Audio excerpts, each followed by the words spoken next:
and welcome to the Thank You for Knitting YouTube channel. My name is Alana, and today's video is about the emotional support chicken. Recently, we went on a trip to California over Christmas because we have quite a few different family members there that we were visiting.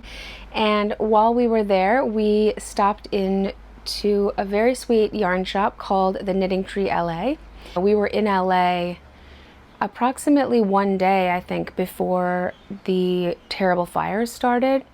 So it was only after arriving back home here in New Zealand that we were reading about all the wildfires and watching the footage and all that sort of stuff. So it was really awful. And the owner of the Knitting Tree LA, I think, had to evacuate her home and had a lot of people in their very direct sort of neighborhoods that had to evacuate, some people who lost their homes. So it's going to be a long road to recovery. Before we get into all this other footage or chat about chickens, I know that they are making some efforts to help people who were affected by the wildfires. So many homes and so many businesses were destroyed, and it's just going to take a very long time to sort of rebuild. So I know that they have a whole bunch of different things that they're trying to do to support their community. So if you feel like helping with any of that, I'll put all that kind of stuff in the description if you want to help. We had such a lovely time in California. We road tripped all around the northern and southern parts. We really traveled most of the state. We've never spent that much time in California. We're not from there, but it was really lovely to road trip around. And I came to find out that the Knitting Tree LA is the home of the emotional support chicken. I didn't know much about it, but upon entering, I saw probably more than 100 chickens around the shop. They make the kits there, and they really sort of started this emotional support chicken trend. And yeah, it really has made its way around the globe. But I didn't really understand where it came from. I didn't understand what the purpose of it was, and I didn't know why everyone was knitting chickens all of a sudden. So when we sort of stumbled into that knitting shop in LA, I just wanted to find out a little bit more, I guess, about the history of it and what was going on with all these chickens. So while we were there, we kind of got out the camera and we did a little bit of a spontaneous chat. And the woman that we ended up talking to, she said she doesn't even work there, but she is part of the community. They have knitting groups. They seem to have very frequent knitting groups and a very strong community of people who meet there. She knew all about the chicken. I think she has said she's made more than 100 and some odd chickens. And so, yeah, we kind of just got out the camera and filmed a little bit of chatting with her to try to understand a little bit more about the chicken. It's very impromptu and sort of spontaneous, but it was a really cool shop. I took some footage of just different elements of the shop. You can see there's chickens everywhere, all different types of chicken. They also had this really cool, like, giant ball of yarn that I think was being made out of scrap yarns over time. And I think they were just gathering different people's scrap yarns and then adding onto this giant ball of yarn, which was like this big or something like that. So that was really cool. And yeah, it was just a fun shop. Okay, so we're here. We just happen to be in LA. We're passing through, and this is the Knitting Tree LA. I wanted to just come check it out because I like checking out yarn shops when I travel. So Carl's making me film it. So, yeah, these guys invented the emotional support chicken, which I'm sure you may have heard of. It's very popular on Ravelry.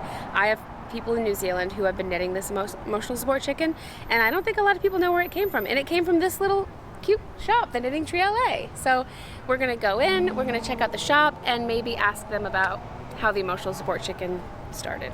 So, yeah. Okay, let's see. And that's cut. Anyone who wants to come in and just knit comes and has a seat. And you know what's great about it, if you're a new knitter, someone can help you. Yeah. And even if you're a more experienced knitter, you get to see what other people are doing, which is really kind of neat. Mm-hmm. You know, it gives you inspiration and things to do. And then we have a potluck on Wednesday. We're open till 8. And we do a potluck on Sundays from like 12 and 4, and people bring food or not, and it's full. Every single table and chair is full. Oh, that's so nice. Yeah, what is the LA knitting scene like? Is it? You know, I don't know because I only know this place. You know, I know another cafe where there's a group of men that knit, and they meet there. They used to come here, but we get really there's so many people that come here on Wednesdays. Sometimes it's too much because it's a small space.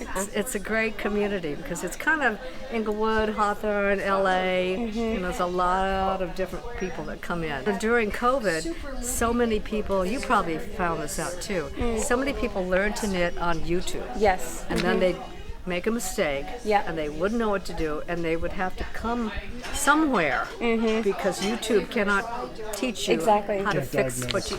Yeah, it can't see what you did wrong. You don't know, so they wander in here and they're doing really weird things. But it's like, well, okay, because we also have classes in spinning and weaving. And there's some macrame, there's all kinds of things that happen here. Yeah, we do something similar in our shop. We have, twice weekly knitting groups. A morning one, an evening one. We do the same, we stay till 8 p.m. and we always have a full house as well. Yeah. It's really cool. I know we've already covered the emotional support chicken piece, but what is the emotional support chicken? Okay, I know a lot of people in New Zealand who have been knitting the emotional support chicken. And then you guys created it, and you have chickens everywhere. Where did it come from? Because if you've had chest surgery and you're in the hospital and they give you a pillow and you put your arms like this, you cross your chest above the pillow, and it's something about the weight. It's comforting to have this weight on you with your arms here. So that's kind of where the idea came from, that instead of having this round pillow, or sometimes they're a heart-shaped pillow, that there's chickens. Some people, it's unconscious, but they'll come into the store and they'll pick up a chicken and they'll just come hold it and they'll walk around with the chicken. And we have a woman who, she's a doctor, and in her waiting room, she's put a chicken in her waiting room, and people just gravitate toward it, and she'll open the door and there they are sitting there with this chicken on their lap. So it's unconscious, but there's something really soothing about that. Yeah, I had a friend in New Zealand who knit one, and we were at a wool show and she had one in her display, and I was like, what's up with this chicken? Why is everyone knitting this chicken? And she was like, just try it. She's like, I can't explain it, but she just handed it to me, and I was like, oh. Just hold it. You do this and there's something you go, oh, I get it. Yeah. Well, I have to make one. Yes, you do. You can get obsessed. I'm on 138. Oh my God. I donate a lot of them, you know. So it's, because otherwise, what are you going to do with them? You know, I don't want a business. But it's a great thing to use up stash. It's gone. I'm so happy. Well, how Lynn Green started all this is that she lives next door to an alpaca farm, and she spins. And it's like, okay, what am I going to do with all this? And she started making those chickens. That pattern has been on Ravelry since the 90s. Oh, okay. And everyone's changed it a little bit. She's changed it a little bit. Everyone who does it changes it a little bit. So it's been there, but then what happened where suddenly it was like on the front page? I don't know. I mean, I know from this store because I brought it, because I saw Lynn. And I bought one from Lynn, and then she said, oh, just go get the pattern on Ravelry. And then I made one, and it was here. And then I made another one, and it was here. And pretty soon there's 3, 4, 5, 6, 7. You know, how many of my chickens are here? A lot. More than 100, probably. But there's a lot. You've sort of inadvertently started a global phenomenon. I did. But you can do different things. Some people make hats for their chickens and capes and different things. You can do different things with them. So there's an element of creativity that you could put in. You know, that if you want to. Yeah. You know, I've got that frog on the chicken. There's a frog. Oh, there's a cute hat on that one. Yeah, there's a hat with a bow tie, and then there's I see a frog up there. The frog, the cowboy frog. He's got a hat and he's riding a chicken. Oh, that's fantastic. So it's all kinds of things that you can do with them. So I think that's part of the allure, you know. But the kits have been really popular. Yeah, the kits look cool. Yeah. Yeah, take a big gander at the kits. And then we started doing a crochet kit for people who crochet because they're kind of feeling left out. Totally. But now there's crochet chicken kits. Yeah. Did I see a smaller chick too? Yeah, that's just, I don't think she's put out the pattern yet, but there's a smaller chick. Well, you have a chicken, you might as well have a chick.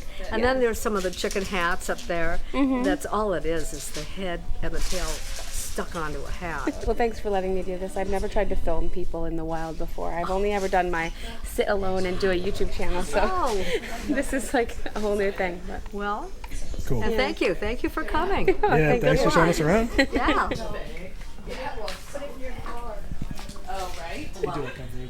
I'm really going to make one of these at this point. I feel emotionally supported. There's your little frog. Thank you. See you later. Thanks, everyone. Thank you. Nice to meet you guys. All right, safe travels now. Thank you.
I ended up buying a kit from the Knitting Tree LA while I was there because I thought they created the cutest kits and the most adorable kind of marketing around it. They've obviously put a lot of thought into it, so I bought the kit from them just so that it would have everything that I needed, which included the pattern, the eyes, the yarn you need to make the red and yellow bits, and then the main yarn for the chicken. And then it doesn't come with the stuffing, but you can just get wool or polyfill or any other kind of stuffing to stuff the chicken.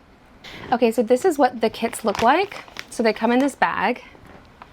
On the front it says, your emotional support chicken knitting kit, 100% free range. Life is hard. We all need a chicken to make it better. The yarn that I used was this yarn, which I'll insert the name on the screen because I don't have the tag with me, but I believe it's a 100% acrylic yarn.